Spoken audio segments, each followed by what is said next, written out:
پاکستان کا مطلب کیا؟ لا الہ الا اللہ۔ پاکستان کا مطلب کیا؟ لا الہ الا اللہ۔ پاکستان کا مطلب کیا؟ لا الہ الا اللہ۔ السلام علیکم ناظرین کرام، امن، عافیت، دین و دنیا میں ترقی اور کامیابی کی بہت سی دعاؤں کے ساتھ میں ہوں آپ کا میزبان یوسف سراج۔ پروگرام ہے پیغام پاکستان۔ ہمارے ساتھ تشریف فرما ہے جناب ڈاکٹر محمد حماد لکھوی حفظہ اللہ تعالی، اینالسٹ ہیں، پینلسٹ ہیں، ہمارے اس پروگرام کا مستقل حصہ ہیں۔ ڈاکٹر صاحب آپ کو خوش آمدید۔ ڈاکٹر صاحب یہ پروگرام ہمارا ایک ایسے وقت میں ہو رہا ہے جب نیا اسلامی سال شروع ہو چکا ہے، محرم الحرام کا مہینہ، تو ہم اس دعا سے آغاز کرتے ہیں کہ اللہ کرے یہ سال ہمارا پچھلے سال سے بہتر ہو، ہم اچھی ترقی کریں، دین اور دنیا کے حوالے سے امت مسلمہ کے لیے بہتر ثابت ہو۔ ڈاکٹر صاحب اس موقع پر آپ سے کچھ رہنمائی بھی لے لیتے ہیں۔ ایک تو ڈاکٹر صاحب یہ جو پہلا مہینہ ہے اسلامی، اس کا نام ہم سنتے ہیں اور لیتے ہیں محرم الحرام۔ یہ حرام کا لفظ تو ہمارے ہاں اردو میں بھی استعمال ہوتا ہے ممنوع کے معنی میں، تو محرم الحرام اس کا نام کس طرح، اس کا کیا مطلب بنے گا؟ بسم اللہ الرحمن الرحیم۔ اصل میں حرام بمعنی حرمت کے ہے، ٹھیک، تو ظاہر ہے جس چیز کی حرمت ہو اور اس کی حرمت کی پامالی جو ہے وہ منع ہو وہ حرام ہوتا ہے۔ جی صحیح۔ تو جس طرح مختلف چیزوں کے بارے میں کہہ دیا جاتا ہے یہ حرام ہے، تو حرام کا مطلب یہ ہے کہ آپ اس کی حرمت کو پامال نہیں کر سکتے، ٹھیک ہے، نو گو ایریا جیسے ہوتا ہے، جیسے نو گو ایریا۔ تو محرم الحرام جو ہے ایک وقت کا وہ حصہ ہے جو ہے تو مہینہ، لیکن یہ حرمت والے مہینوں میں سے مہینہ ہے۔ تو سال کی ترتیب میں یہ پہلا مہینہ ہے، ویسے تو حرمت والے مہینوں کی ترتیب میں تو یہ تیسرا آتا ہے، کیونکہ جو حرمت والے مہینے ہیں وہ ذی القعدہ، ذی الحجہ اور محرم، یہ تین متواتر ہیں۔ اور حرمت والے مہینوں کا ذکر جو ہے وہ قرآن حکیم کے اندر موجود ہے۔ اللہ کریم نے فرمایا کہ جب سے زمین و آسمان پیدا کیے ہیں، یوم خلق السماوات والارض، اس دن سے جو مہینوں کی گنتی ہے وہ 12 ہے، اللہ، اور ان میں سے منہا اربعۃ حرم، ان میں سے 4 مہینے جو ہیں وہ حرمت والے۔ اب وہ کون کون سے مہینے حرمت والے ہیں اور ان کی ترتیب کیا ہے، یہ اس کی تفصیل قرآن میں نہیں آئی، یہ نبی کریم صلی اللہ علیہ وسلم نے فرمایا، بخاری شریف کی حدیث ہے۔ آپ نے فرمایا کہ 3 تو مسلسل ہیں، جیسے آپ نے ذکر بھی فرمایا، ذی القعدہ، ذو الحجہ اور محرم، اور ایک جو ہے وہ رجب ہے۔ آپ نے پھر اس کی بھی نشاندہی کرتے وقت یہ فرمایا بین جمادہ و شعبان، کہ جمادی الثانی اور شعبان کے درمیان میں ایک مہینہ ہے اور وہ ہے رجب کا مہینہ۔ تو اس اعتبار سے یہ 4 مہینے جو حرمت والے مہینے ہیں، ان میں سال کا پہلا مہینہ چونکہ محرم ہے، اس کے لیے اس کو محرم الحرام کہہ دیا جاتا ہے۔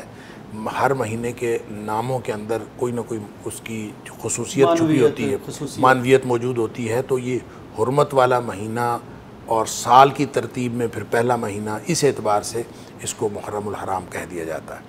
ڈاکٹر صاحب آپ نے ذکر فرمایا، ایک تو بڑا اہم پوائنٹ یہ ہمیں سمجھ میں آیا کہ یعنی انسانوں کی تخلیق سے پہلے، یعنی کائنات کی تخلیق کے وقت اللہ تعالیٰ نے مہینے 12 مقرر فرما دیے تھے، اور ان میں سے جو حرمت والے ان کا بھی تذکرہ فرما دیا، اور اس وقت ہی انہیں حرمت عطا ہوئی۔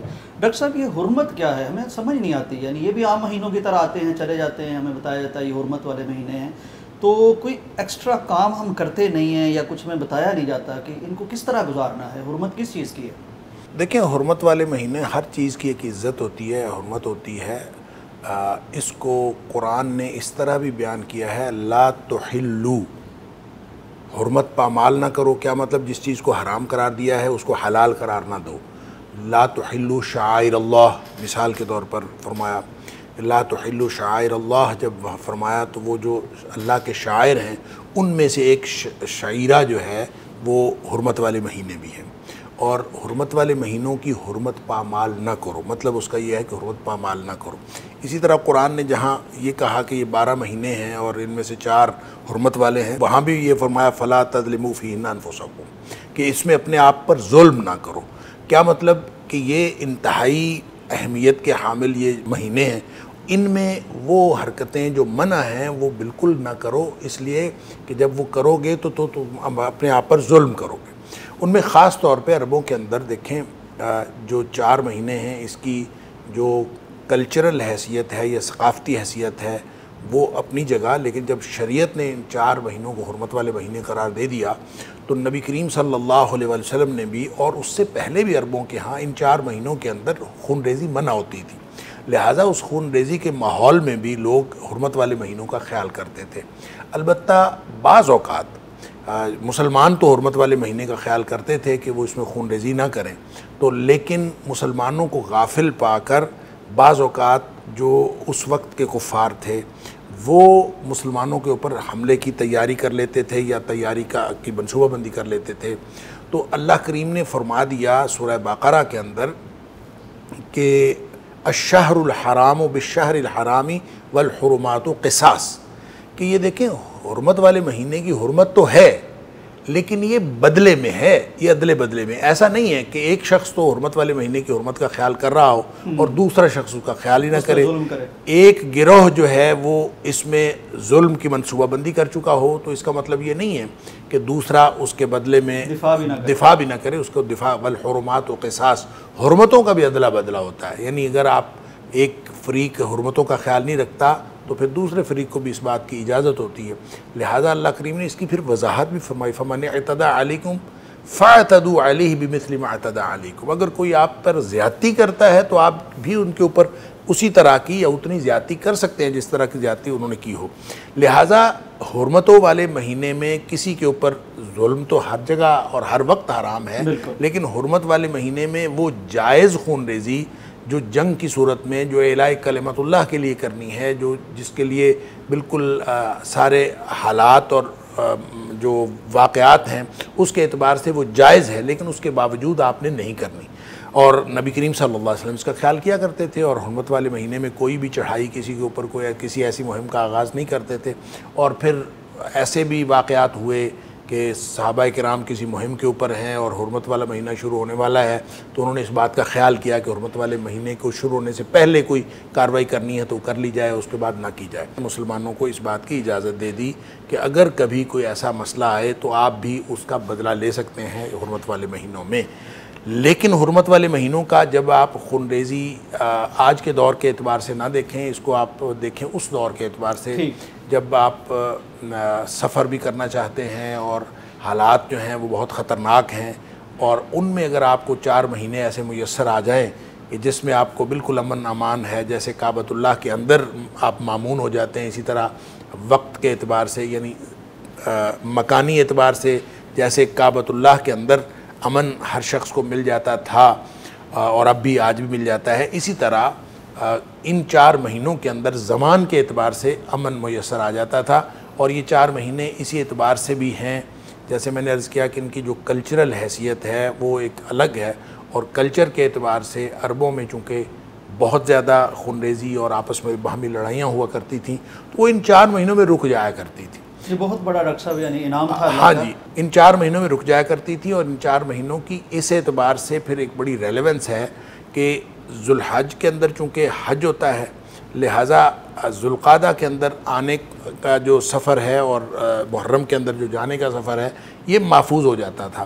اور اسی طرح سے رجب کے اندر عام طور پہ لوگ جو ہیں وہ عمرے کا سفر کرتے تھے اور اس کو بھی محفوظ کر دیا گیا۔ گویا مسلمانوں کے ایک ایسے شعار کو محفوظ کرنے کے لیے، یعنی ایک تو خون ریزی ختم کرنے کے لیے تمام انسانوں کو ایک امن عطا کرنے کے لیے، اور دوسرا مسلمانوں کے لیے ایک خاص عبادت کا جو وقت ہے اور جو جگہ ہے اس کو محفوظ اور مامون بنانے کے لیے اللہ کریم نے اس کو محرم کو بھی اور ان 4 مہینوں کو حرمت والے مہینے قرار دیا۔ ماشاءاللہ ناظرین، بہت اہم معلومات تھی خصوصاً ان لوگوں کے لیے یعنی ہمارے لیے جن کا تعلق اسلام سے ہے۔ ہمیں ضرور جاننا چاہیے کہ یہ حرمت والے مہینے کیا ہوتے ہیں، ہمارا اسلامی سال کب شروع ہوتا ہے، اس کے آداب، اس کے تقاضے کیا ہیں۔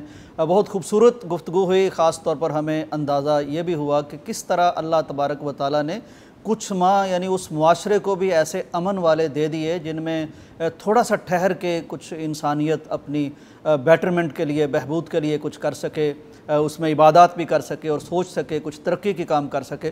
تو یہ اس وقت تو خیر بہت بڑا انعام تھا اللہ کا کہ 4 ماہ سال میں کم از کم دوسرا فریق بھی رک جاتا تھا۔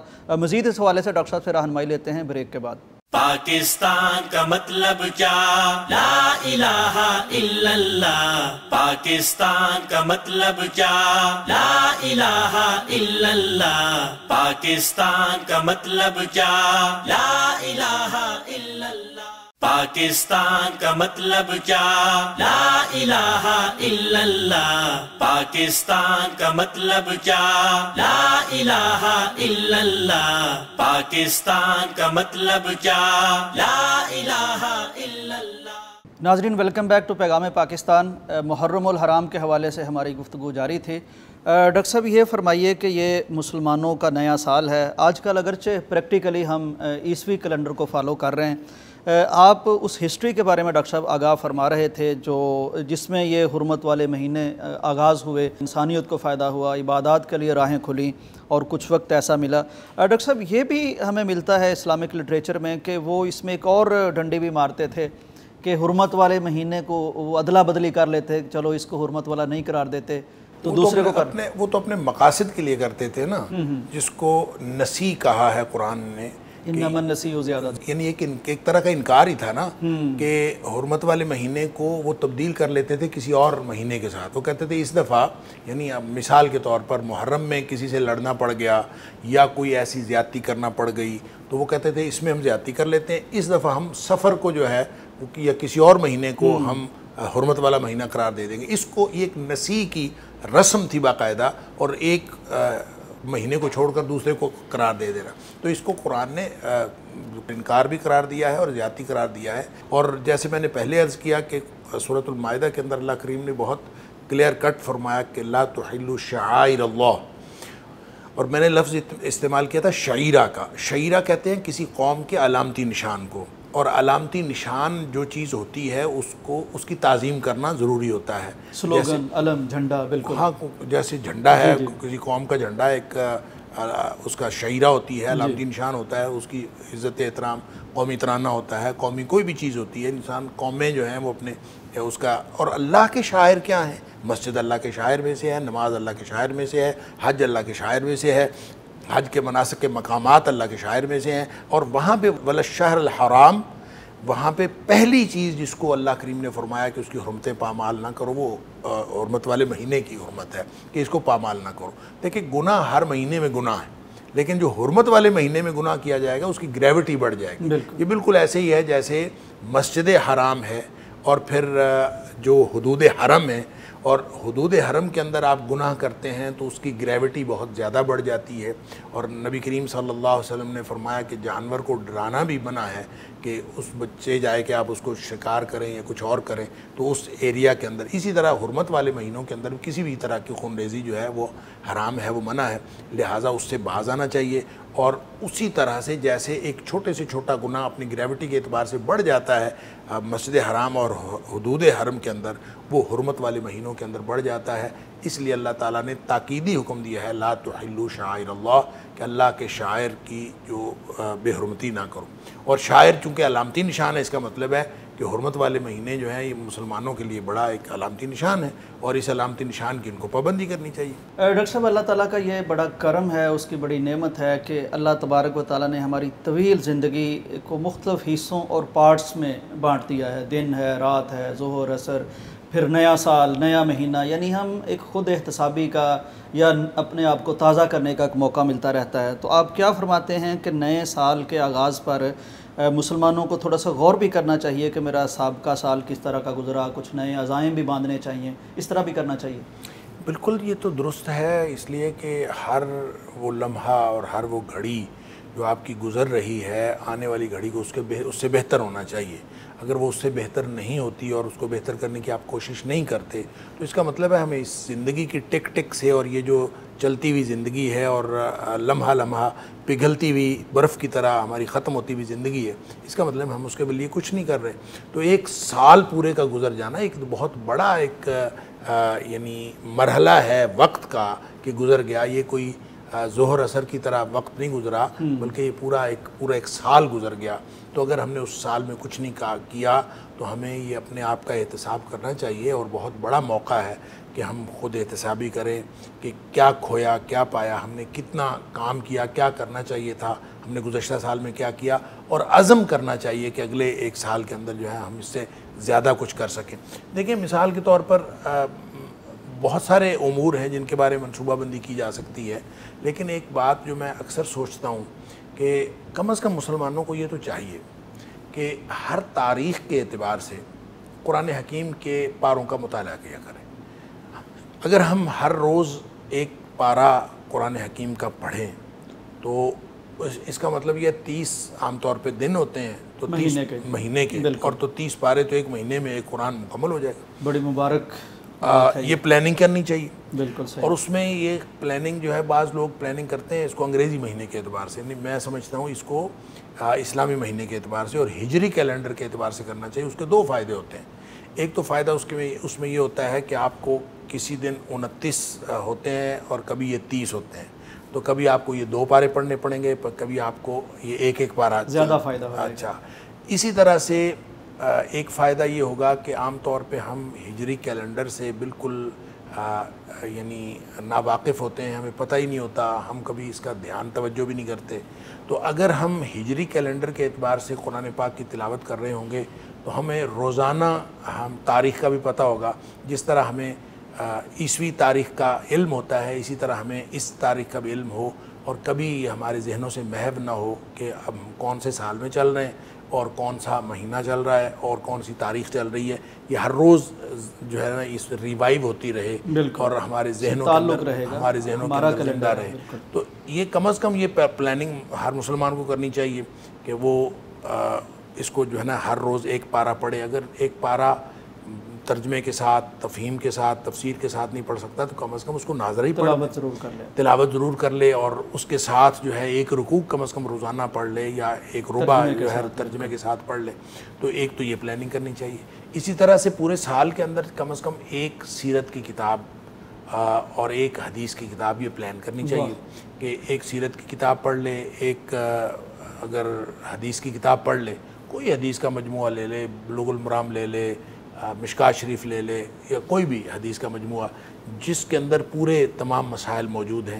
تو آپ اگر میں اور آپ ہم سب اگر یہ پلاننگ ہم کر لیں اور اگلے سال کے اندر یہ مطالعہ کر لیں تو میرا خیال ہے کہ یہ بہترین پلاننگ ہوگی کہ ہمیں قرآن کے ساتھ جڑنے کا موقع ملے گا، اور قرآن کے ساتھ جڑنے کی وجہ سے جو بے شمار فیوز و برکات ہیں وہ حاصل کرنے کا بھی موقع ملے گا، اور اپنی تاریخ کے ساتھ بھی اور اپنے یہ جو زمان و مکان کے پیمانے ان کے ساتھ جڑنا، یہ ضمنی طور پر ایک فائدہ ہوگا۔ جی ناظرین کرام، بہت خوبصورت گفتگو ہوئی، اور خاص طور پر میں خود سوچ رہا تھا کہ ڈاکٹر صاحب نے جس طرح فرمایا کہ ہجری کیلنڈر سے ہمارا وہ تعلق نہیں رہا، حالانکہ جس سے محبت ہوتی ہے اس کی ایک ایک ادا سے، اس کی ایک ایک چیز سے محبت ہوتی ہے۔ تو یہ ہجری کیلنڈر، اس سے ہمارے سیرت کی یادیں ہیں، اس سے ہماری دین کی یادیں ہیں، اس کے ساتھ ہمارا تعلق ضرور ہونا چاہیے۔ اور خاص طور پر یہ تو میں سمجھتا ہوں کہ بہت بڑا ایک تحفہ ڈاکٹر صاحب نے ہمیں دے دیا ہے کہ ہم اس موقع پر یہ عزم کریں، اگر پہلے بھی کرتے ہیں تو اس کا اعادہ کریں کہ ہم کچھ شامل کریں اپنی زندگیوں میں، قرآن کو، اس کی تلاوت کو، اس کے ترجمے کو، خصوصاً حدیث کو۔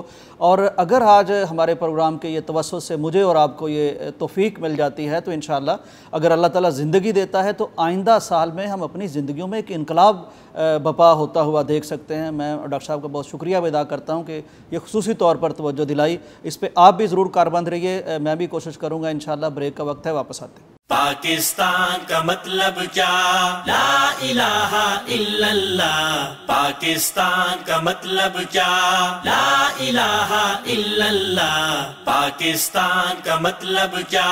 لا الہ الا اللہ۔ پاکستان کا مطلب کیا؟ لا الہ الا اللہ۔ پاکستان کا مطلب کیا؟ لا الہ الا اللہ۔ پاکستان کا مطلب کیا؟ لا الہ الا اللہ۔ ناظرین ویلکم بیک ٹو پیغام پاکستان۔ ڈاکٹر صاحب محرم کی ہم بات کر رہے ہیں، اللہ تعالیٰ کا بڑا شکر ہے کہ ایک اور سال اللہ نے ہمیں نصیب فرما دیا، اللہ اس کو بہتر انداز میں یعنی گزارنے کی توفیق بھی دے۔ ڈاکٹر صاحب محرم کے ساتھ دو طرح سے سیدنا عمر رضی اللہ تعالیٰ عنہ کی بڑی نسبت ہے۔ ایک تو یہ کہ آپ کی شہادت کو یاد کرتے ہیں مسلمان یکم محرم کو، پھر دوسرا یہ یعنی سیدنا عمر رضی اللہ تعالیٰ عنہ کے دور میں جب اسلامی کیلنڈر پر غور ہوا تو محرم سے سال کا آغاز ہوا۔ تو ڈاکٹر صاحب یہ بھی بڑا مبارک موقع ہے کہ ہم سیدنا عمر رضی اللہ تعالیٰ عنہ کی بات بھی کر لیں، کچھ ان کے بارے میں بھی یہ سعادت ہم حاصل کر لیں۔ تو سیدنا عمر رضی اللہ تعالیٰ عنہ کی شہادت کے حوالے سے بھی کچھ بات ہمیں ضرور کرنی چاہیے۔ دیکھیں جو عمر فاروق رضی اللہ تعالیٰ عنہ ہماری تاریخ کا وہ روشن باب ہے اللہ کہ جس کی شاید کوئی اور مثال نہیں دی جا سکتی. بے شک. اور اللہ کریم نے حضرت عمر فاروق رضی اللہ تعالیٰ عنہ کو جتنی صلاحیتیں عطا فرمائی تھیں ان صلاحیتوں کا جو خلاصہ ہے وہ نبی اکرم صلی اللہ علیہ وسلم کا وہ فرمان ہے جس میں آپ نے فرمایا کہ میرے بعد اگر کوئی نبی ہوتا تو وہ عمر فاروق رضی اللہ. بہت بڑا اعزاز. پھر دوسرا جو ان کی آپ کی طبیعت تھی، دیکھیں نفسیات میں کہتے ہیں کہ دو بڑی قسمیں ہوتی ہیں انسانوں کی، کچھ ہوتے ہیں ایکسٹروورٹ اور کچھ ہوتے ہیں انٹروورٹ. ایکسٹروورٹ وہ ہوتے ہیں جو اپنی ہر بات کا اظہار کر دیتے ہیں اور کسی بات کو چھپا نہیں سکتے، اور انٹروورٹ ہوتے ہیں وہ بہت ساری باتوں کو چھپا لیتے ہیں، اپنے اندر بڑے بڑے درد چھپا لیتے ہیں. تو یہ انسانوں کی دو قسمیں ہیں. اگر آپ تاریخ پر نگاہ ڈالیں تو سب سے بڑی مثال انٹروورٹ کی وہ حضرت ابوبکر صدیق رضی اللہ تعالیٰ عنہ جو دانائے راز نبوت ہیں، اور ایکسٹروورٹ کی سب سے بڑی مثال جو ہے وہ حضرت عمر فاروق رضی اللہ تعالیٰ. کوئی بات چھپا نہیں سکتے اور وہ یوں برملا اس کا اظہار کرتے تھے. اور اس سے پھر اللہ تعالیٰ نے جو مینجمنٹ کی، پلاننگ کی اور ایڈمنسٹریشن کی جو ان کو صلاحیتیں دی تھیں وہ اس کے اوپر ایک مزید سونے پر سہاگا تھا.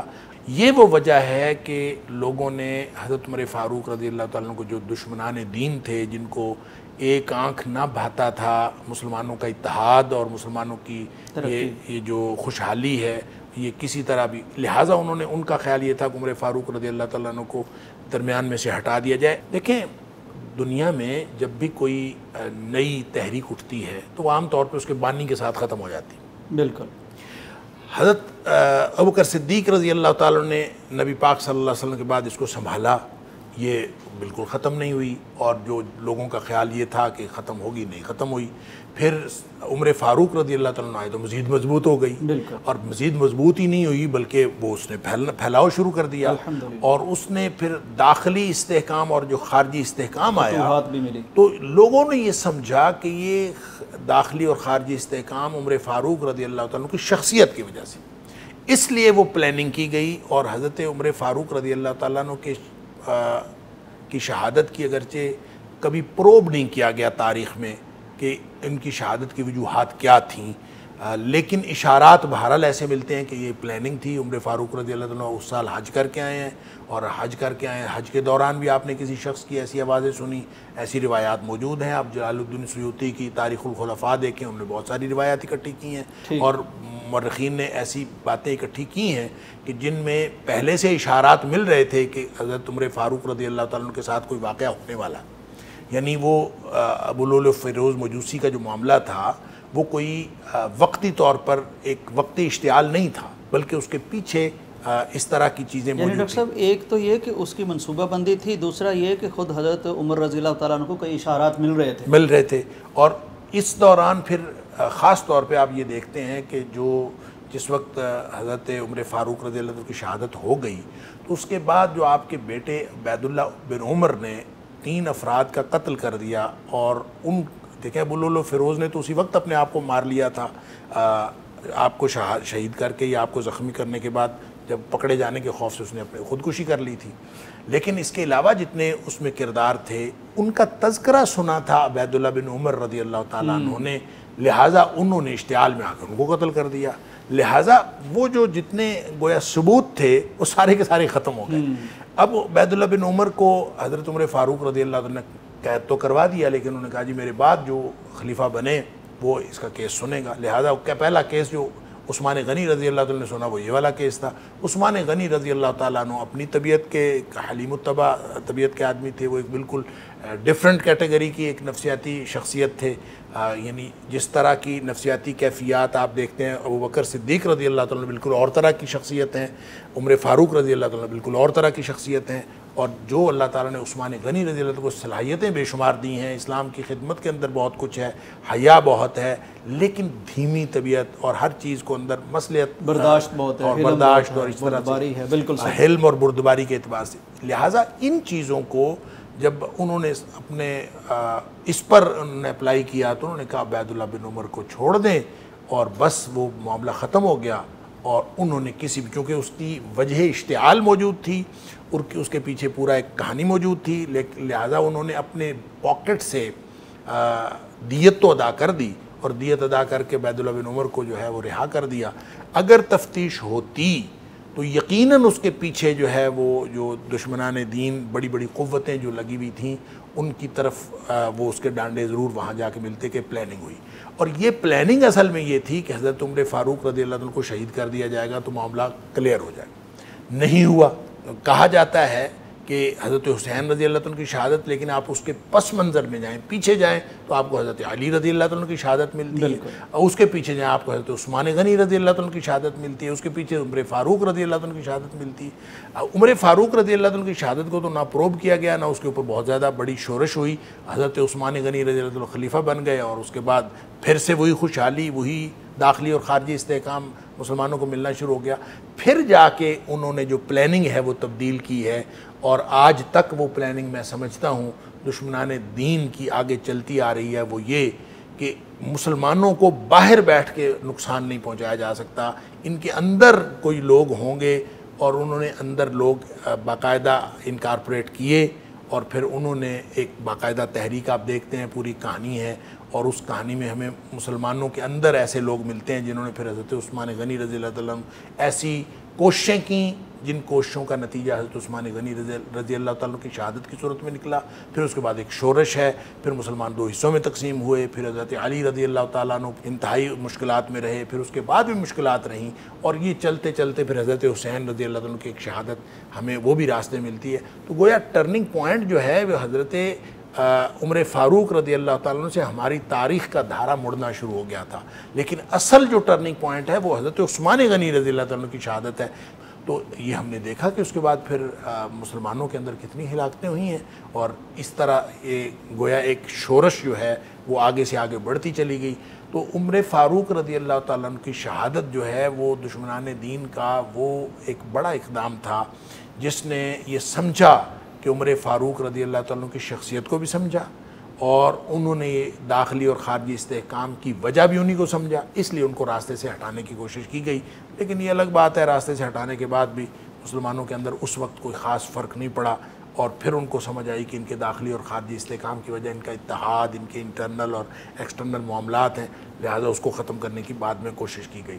تو عمر فاروق رضی اللہ تعالیٰ عنہ کے آپ انتظام سلطنت کی بات آپ یوں سمجھ لیں کہ وہ ان لوگوں کو کس طرح پتہ تھا اور کتنا پتہ تھا کہ آج بھی جو مغرب کے اندر اور خاص طور پہ یو کے اندر جو ان کا رفاہی نظام چل رہا ہے، اور جو وہ ایک فلاحی ریاست کے طور پر کام کر رہی ہے، تو اس قانون کو عمر لا کہا جاتا ہے. اور یہ عمر فاروق رضی اللہ تعالیٰ عنہ کے انتظام سلطنت سے لی گئی ایک چیز ہے جس سے یہ سلسلہ کیا گیا.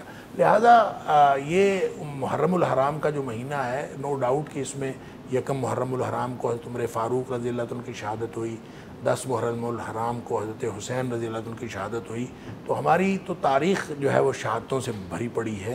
تو سبق اس سے جو ملتا ہے وہ یہ کہ دشمن ہمارا بہت چوکنا ہے، اور اس وقت بھی چوکنا تھا، آج بھی چوکنا ہے، اور اس کے مقابلے میں ہمیں بھی اسی طرح سے ہوشیار رہنا چاہیے. اور دشمن نے جو ہمارے اندر ایسے لوگ پیدا کر دیے ہیں اور ہمارے اندر انکارپوریٹ کر دیے ہیں، جو اندر سے مسلمانوں کو اور مسلمانوں کے اتحاد کو پارا پارا کرنے کی کوشش کرتے ہیں، ان کے بارے میں ہمیں ہوشیار بھی رہنا چاہیے، اور ملت اسلامیہ کو ایک شیرازہ بندی کر کے اس طرح کے انتشار سے بچانا چاہیے.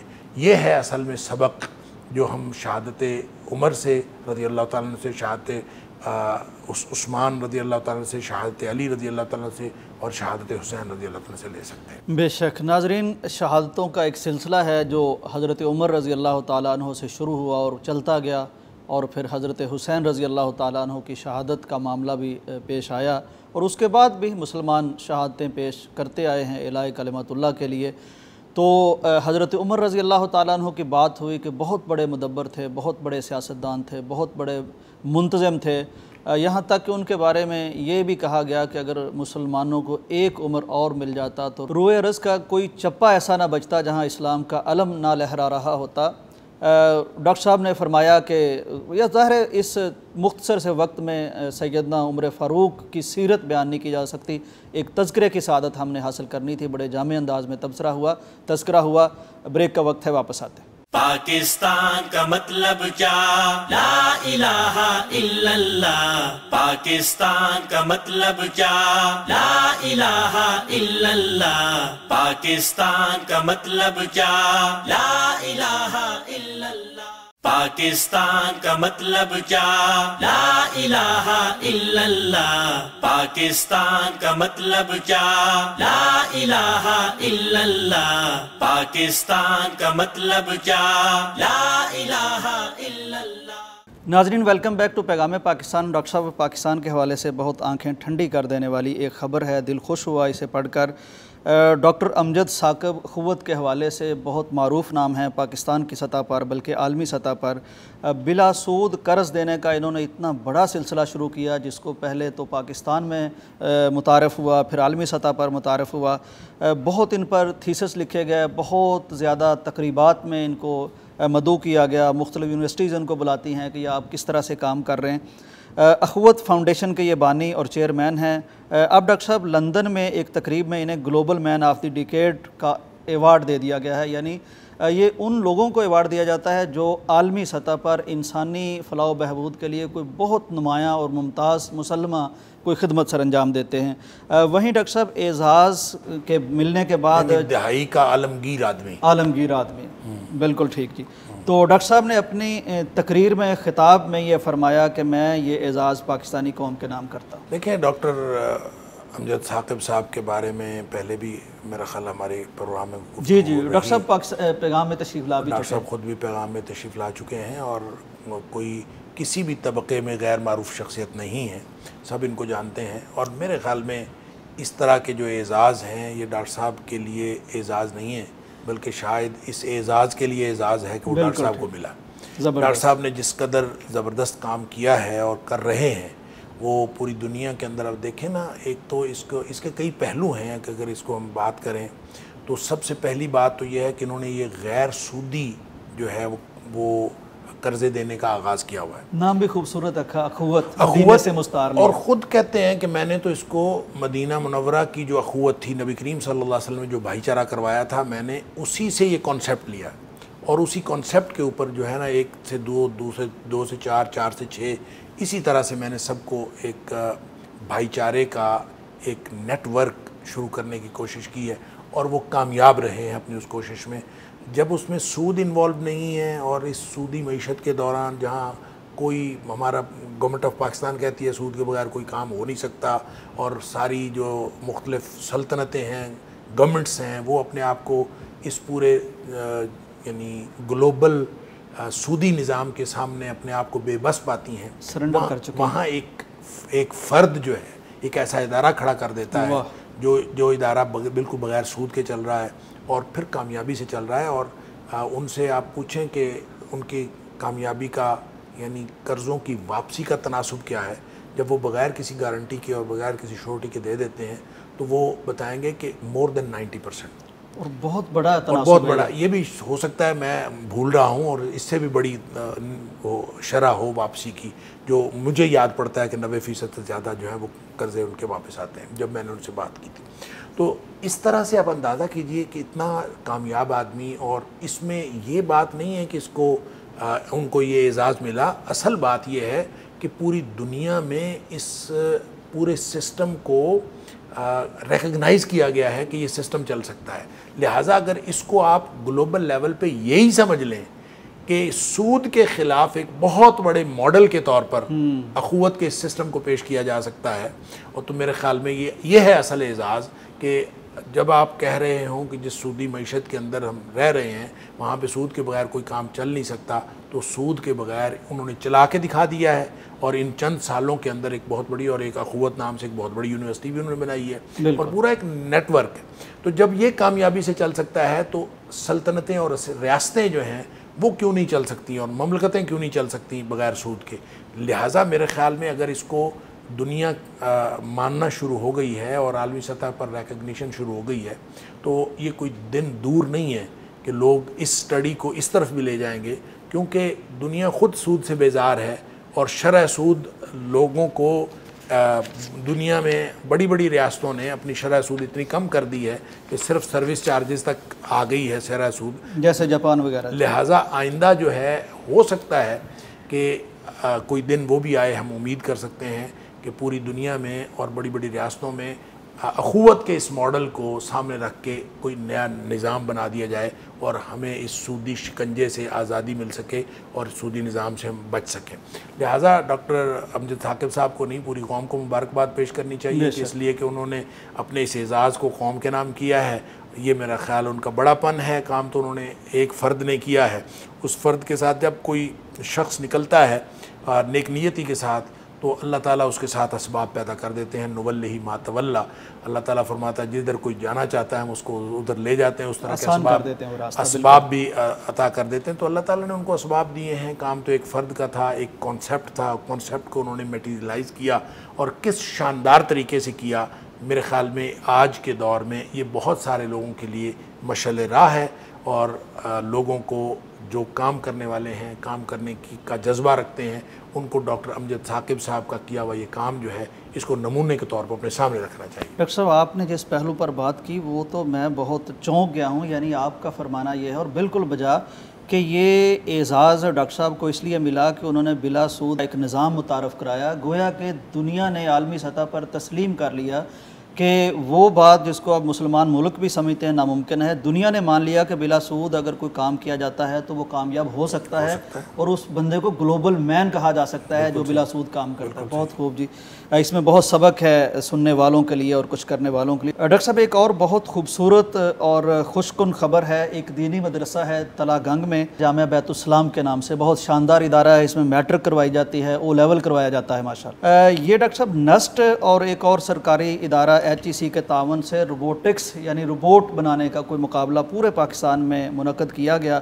جس میں ظاہر ہے بہت سے جامعات نے اور کالجز نے حصہ لیا، لیکن ڈاکٹر صاحب حیرت انگیز بات یہ ہے کہ اس میں جو اول پوزیشن حاصل کی ہے وہ اس دینی مدرسے کے طلبہ نے حاصل کی ہے جنہوں نے سفید کپڑے پہن رکھے تھے، شلوار قمیض پہن رکھی تھی، سر پہ ٹوپیاں تھیں، جو حفظ کرنے گئے تھے۔ میں نے ان کو ڈاکٹر صاحب ویڈیوز میں بچوں کو دیکھا، چھوٹے چھوٹے، مجھے بڑے پیارے بھی لگے، اور ایک لڑکا بچہ چھوٹا سا کہہ رہا تھا کہ یہ دیکھیں جی ہم نے انعام جیت لیا ہے، بڑی شاندار قسم کی انگریزی میں بتا رہے تھے، اور اب ہم سیلیبریٹ کر رہے ہیں۔ ڈاکٹر صاحب ایک تو یہ کہ ماشاءاللہ اس ملک میں ٹیلنٹ کتنا زیادہ ہے، پھر اللہ تعالیٰ قرآن کی برکت سے کس طرح پورے تعلیمی اداروں میں انہیں ممتاز اور سر فہرست کر دیا۔ ایک پہلو ڈاکٹر صاحب یہ ہے کہ ان کا شکوہ میں نے دیکھا سوشل میڈیا پر کہ یہ چونکہ ایک مدرسے کی جیت تھی تو اس کو اس طرح سے میڈیا پر سیلیبریٹ نہیں کیا گیا، آپ کیا فرماتے ہیں؟ دیکھیں مدرسے کی جیت کو سیلیبریٹ کرنا تو بڑی بات ہے، لوگ برداشت تک نہیں کرتے، اللہ اکبر، اور لوگوں نے برداشت کر لیا، یہ چھوٹی بات ہے۔ تو میں یہ سمجھتا ہوں ہم الحمدللہ اللہ کا شکر ہے ہم مدرسوں والے ہیں، ہم مدرسوں کے ساتھ تعلق رکھنے والے لوگ ہیں، ہمارے لیے تو یہ خوشی کی بات ہے۔ اور یہ ونس اگین جس طرح سے ڈاکٹر امجد ثاقب صاحب کی ہم نے بات کی کہ وہ انہوں نے ایک بڑے لیول پہ جو کام کیا ہے پوری دنیا نے اس کو ریکگنائز کیا ہے، تو اسی طرح سے ایک مدرسے کے لیول پر یہ ایک مدرسے کو پوری دنیا پہ ریکگنائز کرانے کے مترادف ہے کہ آپ نے جب کہا کہ یہ مدرسے کوئی کام نہیں کرتے، حالانکہ مدرسوں کے بارے میں یہ کہنا کہ ان میں سے کوئی سائنسدان پیدا نہیں ہوتا، انجینئر پیدا نہیں ہوتا، یہ ویسی بات ہے جیسے ہم کہہ دیں کہ انجینئرنگ یونیورسٹی سے کوئی حافظ قرآن پیدا نہیں ہوتا۔ بھئی پروفیشنل ادارے ہیں، انجینئرنگ یونیورسٹی انجینئرز کے لیے ہے، ہم یہ کہیں کہ انجینئرنگ یونیورسٹی نے آج تک کوئی میڈیکل ڈاکٹر پیدا نہیں کیا، بھئی کیسے میڈیکل ڈاکٹر پیدا کرے؟ یا ہم کہہ دیں کہ میڈیکل کالج نے کبھی کوئی انجینئر پیدا نہیں کیا، تو کیسے پیدا کرے؟ ان کا فیلڈ الگ ہے، اسی طرح سے مدارس کا فیلڈ الگ ہے۔ لیکن یہ بہت شاندار بات ہے کہ وہاں پہ او لیولز اور اے لیولز کی تعلیم دی جاتی ہے، انہوں نے اپنے بچوں کو دینی تعلیم کے ساتھ ساتھ اور دینی ماحول کے ساتھ ساتھ اس قدر اعلیٰ معیار کی تعلیم دی ہے کہ انہوں نے نسٹ میں HEC کے تحت ہونے والے اس مقابلے میں پورے پاکستان کو ون کیا ہے، اور پھر فیلڈ بھی ایسا روبوٹکس جو ہے ایک بہت ہی جدید ترین جو فیلڈز ہیں ان میں سے ایک فیلڈ ہے، اور اس میں اگر ہمارے مدرسے کے بچے ڈیلیور کرنا شروع ہو گئے تو آپ سمجھ لیں کہ ایک انقلاب برپا ہو رہا ہے۔ اور پھر یہ اس طرح کے مدارس بھی جو لوگوں نے آج تک مدارس کو انڈر ایسٹیمیٹ کیا ہے، ان کا خیال یہ ہے کہ یہ لوگ ہمارے فیلڈ میں کام نہیں کر سکتے، اس کا مطلب یہ ہوا کہ یہ اپنے فیلڈ میں پہلے ہی کامل تھے اور یہ اب دوسرے فیلڈز کے اندر بھی ڈیلیور کرنے کی صلاحیت رکھتے ہیں، اور یہ انشاءاللہ دن دور نہیں ہے کہ آپ اس طرح کے مدرسوں کا ایک جال دیکھیں گے۔ پاکستان کے اندر یہ ٹرینڈ شروع ہو گیا ہے، انشاءاللہ آہستہ آہستہ ہم یہ امید کرتے ہیں کہ پاکستان کے اندر مدارس جو ہیں وہ اس طرح سے کالجز کی شکل اختیار کریں گے۔ جب وہ کالجز کی شکل اختیار کریں گے تو ان کے جو پروڈکٹ ہوگی وہ بہترین مسلمان بھی ہوں گے اور بہترین جو مختلف فیلڈز کے اندر اسپیشلسٹ بھی ہوں گے انشاءاللہ۔ ڈاکٹر صاحب بہت شکریہ، وقت ہمارا ختم ہو گیا۔ ناظرین، یہ بہت خوبصورت خبر تھی، اور ڈاکٹر صاحب نے جس طرح بات کی میں تو جذباتی ہو رہا تھا کہ ماشاءاللہ یعنی یہ وہ ادارے ہیں جن پر دنیا کا کون سا الزام ہے جو لگایا نہیں گیا، انہیں وسائل سے محروم رکھا گیا، بلکہ پھپتیاں کسی گئیں اور ان کو پتہ نہیں کن کن چیزوں کی جڑ قرار دیا گیا۔ کچھ ایسے لوگ بھی آئے جنہوں نے انہیں جہالت کی فیکٹریاں کہا۔ یہ سب چیزوں کا آج جواب ہے کہ یہ سفید شلوار قمیص پہنے ہوئے، ٹوپی لیے ہوئے، قرآن پڑھنے والے، حدیث پڑھنے والے، صفوں میں بیٹھنے والے، مسجدوں میں بیٹھنے والے آج اداروں کو مات دے چکے ہیں، اور اس فیلڈ میں جو جدید ترین ہے، ہم دعا کرتے ہیں کہ اللہ تعالی ہماری اس نسل کو بہت برکت عطا فرمائے، انہیں علم دے، عمل دے، دینی اور دنیاوی ہر طرح کی انہیں اللہ تعالی لیڈرشپ عطا کرے، ہمت صلاحیت عطا کرے۔ اس کے ساتھ ہی ہمیں اجازت دیجیے، اللہ حافظ۔ پاکستان کا مطلب کیا؟ لا الہ الا اللہ۔ پاکستان کا مطلب کیا؟ لا الہ الا اللہ۔